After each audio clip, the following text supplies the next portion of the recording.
Hey guys, it's Meenal from the Minute Live. Today I am going to show you one of the most requested recipes for the channel. It's Gajar Ka Halwa, or sweet carrot pudding. This recipe originates from the northern parts of India and is particularly popular during festivals and weddings. We make this at home whenever there's a really special occasion. It's not something we have all the time.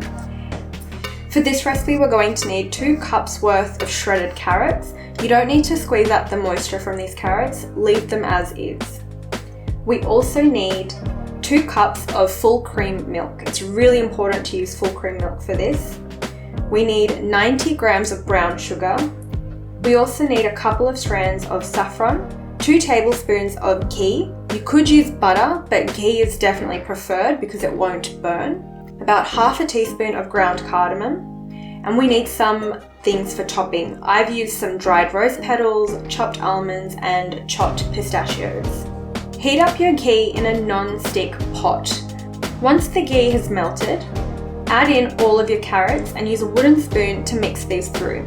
You want these to cook, not necessarily fry. This is why having the extra moisture there is actually beneficial because it'll stop the carrots from burning.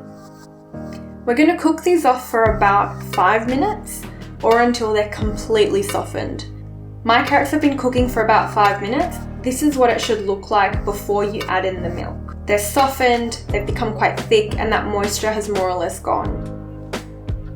Now pour in the milk. Again, using your wooden spoon, stir the mixture through.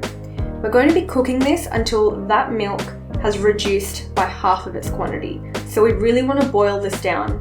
This is why it's so important to be vigilant. Because we're actually boiling the milk, we need to make sure it doesn't burn. I recommend doing this entire process over a medium-high heat.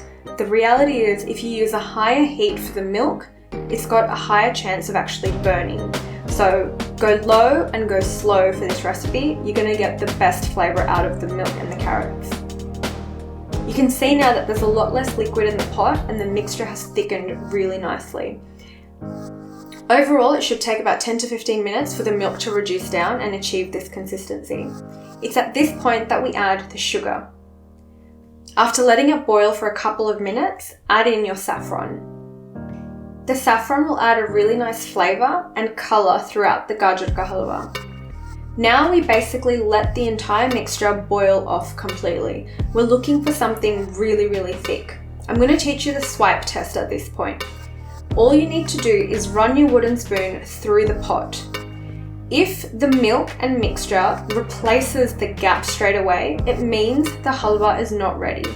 But if the halwa keeps its position and doesn't fill the gap, you know you've got the right consistency for your Gajar Ka Halwa. Once it's almost done, so I know that it's got about a minute or 2 left to boil, that's when I add in the cardamom.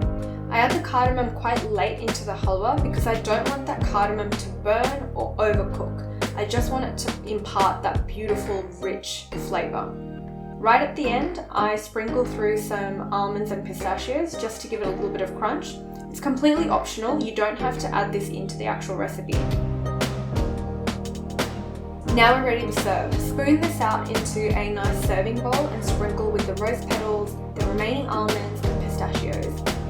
I hope you guys enjoyed today's recipe. I absolutely love making Gajar Ka Halwa, so I was so excited that someone requested this from me.